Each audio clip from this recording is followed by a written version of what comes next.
What's up YouTube? For tonight's video we have a full Koga team. So we are back with the Gym Leader series. It's been a while. Now, this was a really cool and fun, interesting team to use. Had quite a lot of battles to get a good one, especially having 5 Pokemon as well. That didn't help. But it was a good challenge and I like a challenge. So in this battle, right, I had to use the live version because I didn't have the save version. It just messed up for some reason, but that's all good. It probably gives me a little bit more time to tell what my thought process was. Okay, so we have a Crobat lead here, and I have a Specs Muck lead here. Now, judging on their team, they had a Forretress, so I thought, well, Forretress would be quite a good swap in for Crobat, and it could definitely be running a Choice Banded set, which is pretty common on Crobat. So I took the risk and went for the Choice Specs Fire Blast right off the bat here with Muck. So I was like praying that it would come in because I thought that would help me out and really good early start. So it does come in. That was really good, and I was able to hit it really hard all the way down to its sturdy there. So that's really good. So it won't really be useful in this battle too much anymore, and like tanking any moves. And I knew that I could take it out quite easily with any of my other Pokemon. Okay, so since I'm Specs, I thought, well, I may as well just go for Fire Blast again. I mean, they could have Protect or something, but that doesn't really matter at all. It didn't really bother me. I just thought there's no point in me like swapping out or anything, so I just went for a Fire Blast here. Okay, so they're going to withdraw their Forretress and go into their Nidoqueen here, which was interesting. I was like, okay, that should do some fairly decent damage still on the Nidoqueen. I'd say that point before then, they probably weren't aware that I was Choice Spec. So that, after that Fire Blast, I'm sure they definitely were. Now, it had Black Sludge too, so that was an interesting item on Nidoqueen, so I thought it might be more bulky. I'm not really sure. Anyway, so I'm definitely thinking, I was thinking maybe definitely a ground move, Earth Power. It's pretty common on Nidoqueen. And Earthquake if it was a physical set here. So I was like, well, Crobat would be a good swap in here, there, and I could start up my strategy there. Like I know that Nidoqueen can carry like Ice Beam and like Ice Punch, those sort of moves there too. But I was confident I could live like if it was a physical set. Anyway, so didn't have too much to swap into. Nidoqueen is a pretty scary Pokemon. So into Crobat here, and it uses Bulldoze. So I'm like, okay, it must be like a support set there. I can see it's got the Black Sludge and Bulldoze. They're both very support-like moves. Okay, so here I'm running a pretty cool Crobat set. Now, I've got Curse on Crobat, which you probably think is very strange, but it does work quite well. I'm holding a White Herb, so when I use Curse, right, it gets rid of the White Herb, and I get a +1 in attack and defense. So it makes me more bulky and gives me more attack. And not only do I do that, instead of Brave Bird, I've got Acrobatics as well, which is going to be powered up by me not having an item, and therefore I won't take any recoil damage. So it's a pretty cool little set here. So I'm going to go for, I was thinking, should I go for another Curse here, or should I just go for Acrobatics?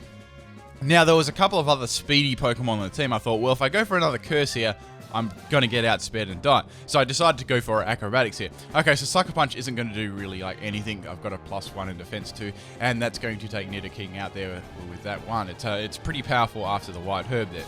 Okay, so I was actually running Adamant on this Crobat because I had a Sticky Web user on my team, which I hadn't got a chance to set up yet. Okay, so I knew Jolteon was on this team, and I knew that it was going to be a pain most of the battle. So obviously, I was thinking straight away, well, it could be running Choice Specs or Life Orb. I wasn't sure which item, but the Choice Specs is probably the most common one there. So I was expecting, well, it's probably going to use Volt Switch or something like that against me. That'd be the best play. If it's Specs, it's definitely going to take me out. Okay, so I was thinking, well, I could swap back in Muck. Like, he could tank that fairly well. I kind of want to leave my Crobat for a bit later on, too. Like, I want to try and get if I'm able to get maybe a late game sweep with that. So I'm going to keep that Crobat there and swap something else in. So back into Muck, my Specs Muck. I knew I wouldn't take it very well. I was running max, as I said, I ran max health, max special attack. It does pretty nice damage there. I was just pretty much relying on Muck's bulk there to save me. Okay, so I was wondering what Pokemon would come in. So it's the Fortress again. I'm like, okay, that's not too bad. I was expecting, well, Fire Blast could miss, so let's go for the Dark Pulse. I've got Dark Pulse on this spec Smux, so I can hit Psychic types who get confident and come in and use, you know, any sort of Psychic move on me, or just a boosting move. You can surprise them with Dark Pulse. Okay, so the Fortress is going to use Protect and get Leftovers Recovery. That's not really an issue for me because it still doesn't have much health at all. And Fortress is very defensive, not especially defensive. Okay, and I was like, well, if I go for Fire Blast too, that if something could, you know, yeah, I don't like being locked into Fire Blast if I, you know, unless I really have to, I go for it. Okay, so Fortress is going to go down there. Right, so that's good. That was pretty much. That Pokemon was pretty much finished on turn 1 anyway, being hit by the Fire Blast, so it wasn't really too much of a problem for me. Okay, so things are going pretty well at the moment. I got 2 Pokemon down.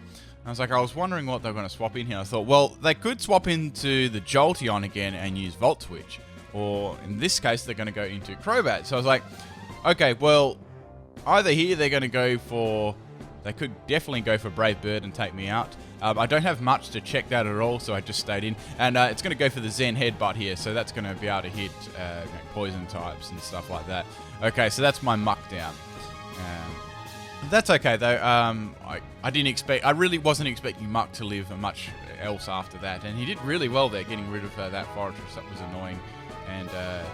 played a good part in getting rid of the Nidoqueen too. Okay, so I got Fortress here. This was another big play by me. I had to take some big risk in this battle because, like, there was some really difficult Pokemon to get past here, and I didn't have too much to check them. So here I went for the Choice Banded Explosion because I had a Gyarados on their team. I was like, Gyarados is definitely going to come in on my Fortress. I'm going to draw it out here because most of the time Fortress, it just sets up spikes and stuff, and Gyarados can, you know, freely set up Dragon Dances on it. So that was my, you know, course of thinking then. It comes in. Thankfully, it was a Moxie, and that just demolishes that. So that was really good there. I was very happy to trade that. Gyarados is an incredibly scary Pokemon. So all was going really well at the moment. I was very happy with how it was playing out there. Okay. Now I was thinking, you know, what should I swap in here? I'm like, well, the Jolteon, I swear that's going to come in because, you know, it can easily just Volt Switch there. Okay, so I wasn't too, I was pretty happy with this matchup here. So I needed to get the Sticky Web up, but at the same time, I needed to get some damage on Jolteon too. Like that was it was like a catch-22. So I'm like, I've got Sucker Punch on Eridos, right? If I use Sucker Punch on Eridos, and they, you know, they stay in and hit me with like a T-Bolt or whatever, you know, they're not really going to want to be staying in the next turn because Eridos has nice attack and Jolteon's defense is rather bad. So I'm going to get hit by the T-Bolt here. I've got Focus Sash. I was hoping for no Paralyze, which is good. Okay, so here I was thinking for a bit. So they're definitely not going to stand. They know they're going to go down to a Sucker Punch. Their only real course of action would be to swap into something else, being the Crobat or the other Pokemon. So here I went for the Sticky Web, so I thought that'd be a good idea. That would enable me to outspeed Jolteon later on in the game. Okay, so Chandelure comes in. This was a big problem, definitely. Okay, so I had Sucker Punch and I had Shadow Sneak. I was thinking, you know, what should I do here? Should I go straight for Sucker Punch, or like I'm wondering what set it could be, because Chandelure can be like loads of different sets. My predictions have been pretty damn well spot on without like tooting my own horn by this point in the game. But like I was thinking for a bit what it could be. Like it could be like Choice Scarf, Calm Mind User, like lots of things. Yeah, this was why I was thinking about it for so long. I ended up going for Sucker Punch there, and it's going to go for Acid Armor. I'm like, oh fuck, this is not good because I've only got like, yeah, this is not good. So I was like, oh bugger it. So what I'm going to do here is probably going to get like 3 Acid Armors up already or whatever. So I'm just going to have to just get some damage off on this thing and maybe try and revenge kill this somehow. It wasn't a good spot. I did like the problem is with this team, I didn't have too many great special attackers, and as well, I only had 5 Pokemon, so I didn't have much to work with at this point. I'd used a lot of them up already. Okay, so Shadow Sneak does nothing, and I really kicked myself because I should have probably used Shadow Sneak first turn, because after that, if that didn't have a Acid Armor up, that would have done close to at least half. Now, Chandelure's going to go for the Will-O-Wisp here. Okay, so I'm thinking it's probably more of a bulky set than a offensive, hence why I had the weakness policy there. So here I was thinking, what am I going to do here? It's got a +2 in defense. I wasn't really sure if it's EVs. I thought it might be something like, I don't know, max health, max special defense. I wasn't really sure. So I bring in Venomoth anyway. I've got Hidden Power Ground on this. Yeah, that's the only thing I really had to hit it with. And that was, you know, I had 5 Pokemon, and that was my Crobat as my last Pokemon. And I knew that I was going to get wrecked by Flamethrower. Now, this was a Silverwind boosting set, actually. I had some really funny battles where I actually got some boosts. Okay, so Hidden Power does virtually nothing there, so my suspicions on its EVs were probably close to being correct, I think. And I get taken out with Flamethrower, which, you know, we all know definitely mattered. Right, so the last Pokemon I've got is my Crobat. So there's 3 Pokemon to take out with my Crobat, so I'd have to make a pretty big play here to catch up. But I was like, okay, well, they've got an Acid Armor up. It's a good game. No regrets. I thought I played really well in this game. My predictions were pretty well spot on here. So I went for Acrobatics and I got a crit. So that was probably the only way I could get around Chandelure there, and that, you know, that essentially kept me in the game. So definitely very lucky there. So out comes Jolteon. So it's got Sticky Web down on the field, right? That I put with my Ariados earlier on. Just, you know, I planned ahead for this Jolteon. Right, so I have Cross Poison on my Crobat set here, which I hadn't actually revealed. So that's probably, I'm not sure, that could be why they sent Jolteon in. I was also running Adamant Nature too, so I wasn't running Jolly, and I was scared of that other Crobat too. Okay, so as I said, I went for the Cross Poison here. I knew that would, even without the Cursed White Herb thing, it'd be easily enough to take out the Jolteon, right? So that, you know, that's obviously going to take that out, so that's good. Now the last Pokemon they've got is also their Crobat, which I know is definitely going to be Jolly Choice Band because it's very familiar and I've seen it so many times.